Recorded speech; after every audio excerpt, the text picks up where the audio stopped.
Hey, what's up everybody? It's Rox. I'm coming to you today with a review for Real Housewives of Atlanta, episode 15. So before we get started, let me just say, because I know a lot of you guys don't watch my videos all the way to the end, and then y'all be asking me a question that I answered at the end. So we're going to say it at the beginning. I didn't do Braxton Family Values the last episode, and I'm not going to do Braxton Family Values the next episode. I didn't do the last Real Housewives of Atlanta, episode 14, and I'm not going to do Real Housewives of Atlanta, episode 14. The reason is because once a few days have passed and I haven't done the video, unless I've already recorded it and just haven't edited it, that's the only time that I'll put the video up. But I'm not going to do it a few days later because everybody else already has their reviews up, and I don't like to put mine up after everybody else gets theirs up. Because, you know, a lot of the same things are said. I mean, we all watching the same show. So, if it's not up within the next day or two, you can probably just about best believe that I'm not going to do the video. So, no, I'm not doing those. This is the one, the latest and the greatest. So, let's get to it, shall we?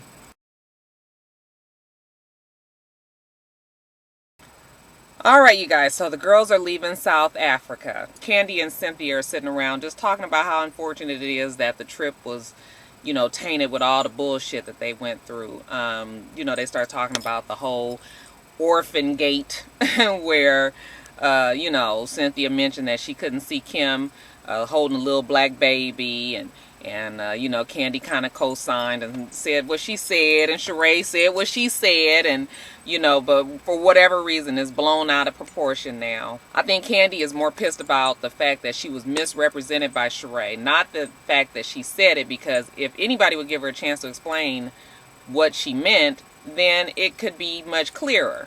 But you know that would be too much like right. She tells her mom later on in the show that she didn't think that Kim would come to South Africa, not because there were black people there and black babies or whatever, is because Kim is not the type to go and be hands-on, down in the trenches, charitable giver. Like, you know, and what's wrong with that? You know, she said, I could see her writing a check. And that's what most of these foundations want. They want your financial support. You know, you can sit there and do all of that, but they need the money that is going to make it happen. I don't see nothing wrong with it because, listen, we all need to know what is our thing. Like me, I love my kids. I love my kids' friends. They're welcome in my house anytime, and they come over my house quite a bit, and they spend the night quite a bit. But I am not a child kind of person. Like, I'm not the teen mom. I'm not a soccer mom. I'm not going to pick all the kids up and take them out to eat and all of that. I just am not that type of person, and it doesn't make me any worse or any better than anybody else, because there's plenty. I admire people who love that kind of thing, and you know, I'm not going to be the one to volunteer to get all of the football jersey sizes and do all that. It's just not me. Anyway, before they leave South Africa, everybody's kind of talking about, you know, what they got out of the trip, or what they thought about the trip, or, you know, just how they felt about the last 7 or 10 days, however long they had been there. And I think Nene was the only realistic one. She said this trip was much more polarizing. It's still two very separate sides. You know, everybody who wasn't friends before we left is still all the same. So, yeah, it was all nice and fuzzy on the surface that all the girls went to South Africa, but the deep down issues are still there.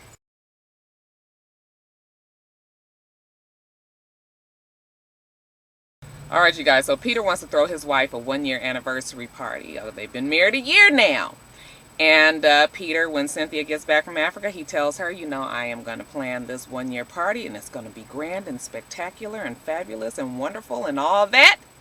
And all you got to do is show up, girl. You ain't got to do nothing else, because I got this. I got this. And, you know, Cynthia's just like, you know, he feels like he was robbed on his wedding day because of, you know, the shenanigans that her mom and her sister was pulling with the marital license. And I just keep on getting annoyed with that, because I feel like Peter is trying to pull like some sort of sympathy card, because they did not know. Neither him nor Cynthia knew that all that was going on. So your day, as far as you knew on that day, went off without a hitch. Whatever problems you guys was having had nothing to do with the mom and the sister. So all of a sudden you just keep on saying you didn't get to enjoy your day because they was hiding the license, but you didn't know. But anyway, y'all, he says he got this, okay? Except he don't got this. Because when he goes and talks to the guy that helped him plan the wedding, and he explains that he wants to have a nice to-do party from 7 to midnight, but he ain't feeding everybody. He just want to have a little bit of this or that. It's going to be at a friend's house with limited decorations, and you know, he doesn't want to spend too much on hours. Like, Negro, please. He enlists Nene to help him, also known as their third bed partner. I'm sorry, you guys. I know we talking about Cynthia and Peter, but I'm telling you, something about watching them two on the screen together, it makes me uncomfortable. Like, it ain't never really nothing that they do to each other or even say to each other, but their rapport with each other is so close and inappropriate, because they seem to get together without Cynthia, and something ain't right about that. It ain't right, y'all. But okay, let me get back to what I was talking about. Anyway, Nene has a bunch of ideas. Nene has all these grand scale ideas because this is kind of what he looked like he want. And Peter looking at her like, now who gonna pay for that? What you got on that? The planner asked Peter, you know, what's your budget? How much do you want to spend? And you know, Peter like, well, I got $216 in my checking account, and I think I got another $75 in my savings. Where am I? Let me check my wallet. Broke ass motherfucker. Listen, I ain't got problems with people trying to get their money right, okay? We all trying to get our money right, okay? It's a fucking recession. People not working. People don't have that kind of money to spend, and that is fine. I have no problem with people not having money or not being able to afford certain things. But what we need to start doing, folks, is accepting the fact that we can't do it, okay? Don't be trying to give this big ass party. You got 200 people there. You got a motherfucking plate of salsa and chips over in the goddamn corner, and you want a motherfucker be sitting up there starving and shit, and you got a damn centerpiece with fucking 2-liter bottle of soda with fucking, you know, flower halo around it, and talking about that's the motherfucking centerpiece. Y'all went to a wedding like that. I went to a wedding like that, y'all. The centerpiece was a 2-liter bottle of soda with a little plastic wreath around it of flowers. And then the motherfuckers had the nerve to have a drawing for it. You know, they was like, if you sitting in a chair with the star underneath it, you get the centerpiece. Me? I get the damn bottle of Sprite. Anyway, you guys, Peter is a hookup nigga. Like, I cannot stand people who are always looking for the hookup. Plenty of us believe that we supposed to get everything on the hookup. It's like, no, we need you to pay. You know, they looking for the maximum return on minimal input. You like, he ain't got nothing to put on shit, but he want all this done. No, you need to have a small intimate gathering of some of your closest friends instead of trying to showboat and show off and invite all these people to some shit that you cannot pull off. So the planner was just like, oh, so you want me to do all this and you ain't got nothing on it? I mean, like, you ain't got 2 fucking pennies to rub together, but you want me to make this happen for you? Yeah, okay. I know that we talk about Nene and her being rich and everything and the things that she says and all that, but I feel sorry for her because that whole situation with Bryce, like, you know, as parents, you try to do what you can for your children. And sometimes they just get away from you. Part of it could be because of his age. Part of it could be just because he's stupid. Part of it could be, you know, because he doesn't have that fatherly advice. Part of it could be that he's spoiled. I mean, you guys, it could be a number of things of what he's done. And the things that your children do, a lot of times are not a reflection on what kind of parent that you were. So I won't go on and on about Nene and Bryce's issues because it could happen to any of us. Like, how many times have you seen or known somebody who grew up in a two-parent household, and they had a loving house, and they had, you know, their mom and dad did all that they could for them and kept them involved in activities and made sure they went to church every Sunday and made sure that they said their prayers before they went to bed and made sure that they was good to each other and made sure that they were involved in charitable giving and made sure that they did all of this. And then when they went off to damn college, the motherfuckers lost all their goddamn mind. Well, what happened? Like, I know the life that you grew up in was not going to be the one that, you know, got you prepared for this bullshit that you're going through right now. We've all seen it. And the parents did all that they could for their child, and the child just got off the path. These kids get to have their own mind, and they know what they don't want to do. You know, Bryce is in Walmart. He's still stealing razors. How much are razors? $6? You could have got some razors. Somebody could have got them for you. So I can understand how frustrated she is. I can see how embarrassed she is. I can understand that she's just kind of through. Now, I understood her point. I understood Peter's point. Peter's telling her that she needs to get him out of jail. He's in jail. He's been in there for 5 days. And, you know, I know you're trying to teach him a lesson and everything, but it's time for him to get out. And it's true. You know, people are in jail. You in jail for stealing razors, and your neighbor over here done killed 3 people. I had a friend who shall remain nameless, but he went to jail for drunk driving, and he said when he was there, you know, he was one of those kids that I just told you about, grew up in a, you know, regular family atmosphere, parents and all of that, had what he had, but was still very street and, you know, had his share of trouble that he got himself involved in, but he got caught drunk driving and went to jail. And he was just like, I was in jail for drunk driving, and I was fucking next to murderers and child molesters and aggravated assault people and just big time. It was like I felt like I was displaced, like I was scared, and I'm a street nigga, and that's it. Like, just because you've been on the street and shit, and you know some of the homeboys, there might be some Bloods or Crips around the corner and everything, is totally different when you are caged in with them 24/7. Okay, so he said he felt like he didn't deserve to be there. Yeah, you do the crime, you got to pay the time, right? But that was the point that Peter was trying to make to Nene. You know, he's in jail with all these people that have such different backgrounds and things that happen. You don't need him to be in there any longer. Like 5 days is enough for him to learn a lesson. He's scared. He looking at motherfuckers out the side of his eye the whole time, wondering what's gonna go off. I think that he's learned his lesson, and the other side of me understood Peter. I just, at some point, you can't let your baby sit up in jail with all this other craziness going on. I think Nene, I feel for her and her situation she's going through with her kid. I hope it works out for her. But I was most shocked with the fact that Peter was able to do a confessional video. Did y'all see that? I was just like, well, damn, Peter, are you one of the damn Real Housewives?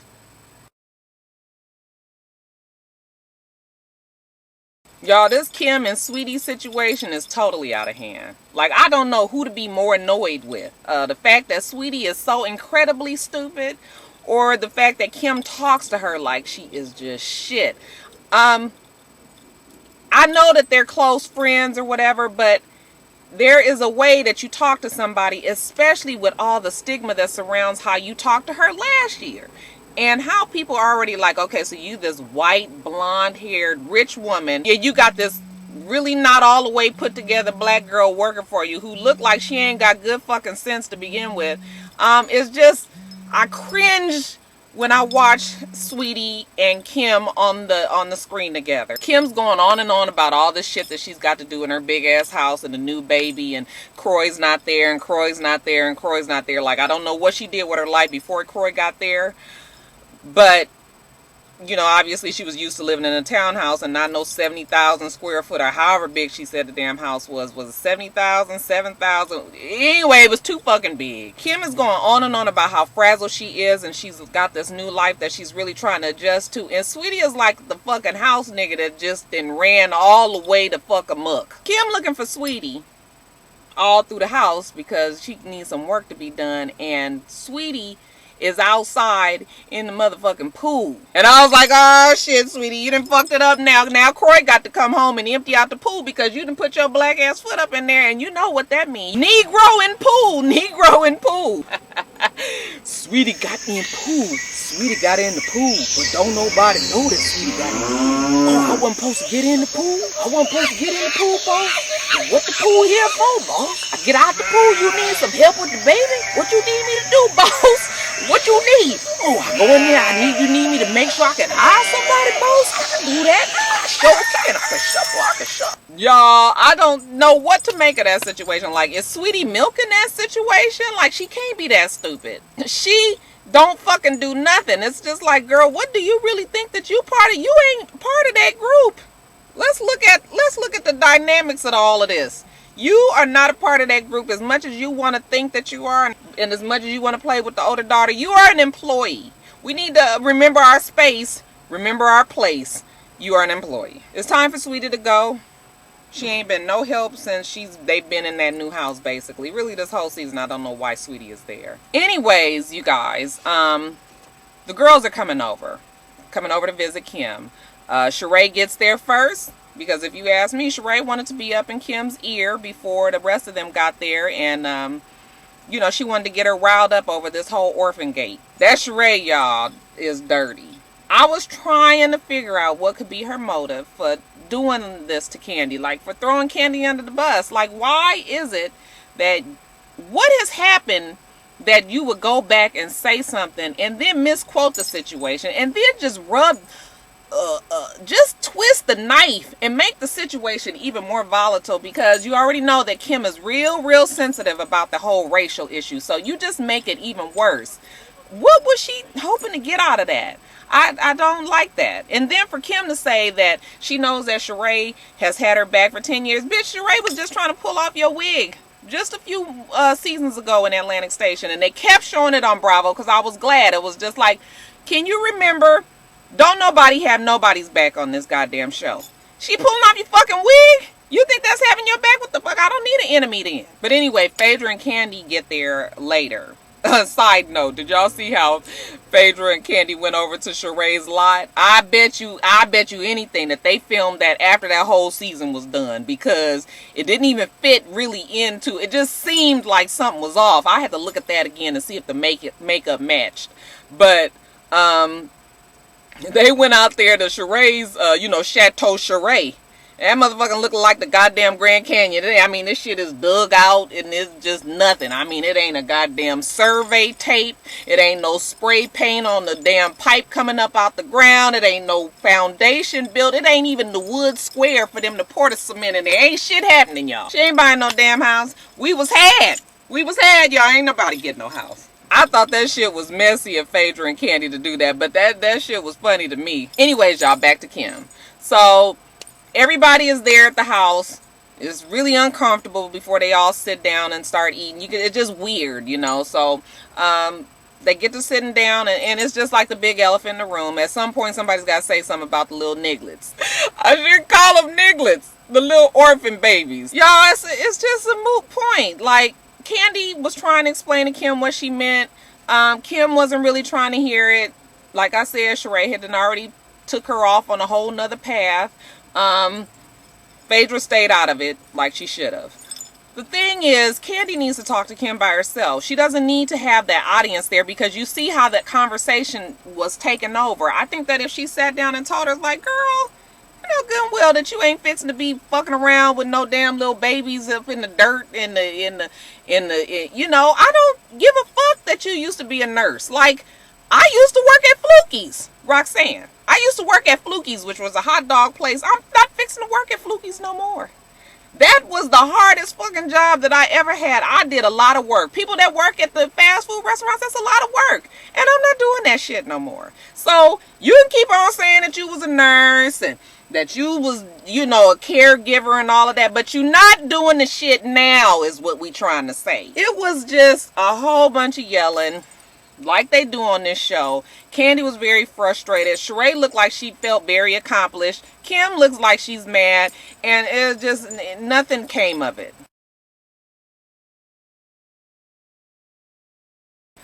Anyway, you guys, that's it. Make sure that you rate, comment, and subscribe. I got this one person, one or two people that just don't like me. I'm working real hard to make y'all give me a thumbs up. Somebody is faithful and they don't like it me, honey. They do a thumbs down on every single video. I know I can't lie. I can't make everybody like me, but I'm sure working hard to get that one thumbs down back on the up. But anyway, that's it. I hope that you guys have a wonderful, wonderful rest of your day, and I plan on doing the same, okay?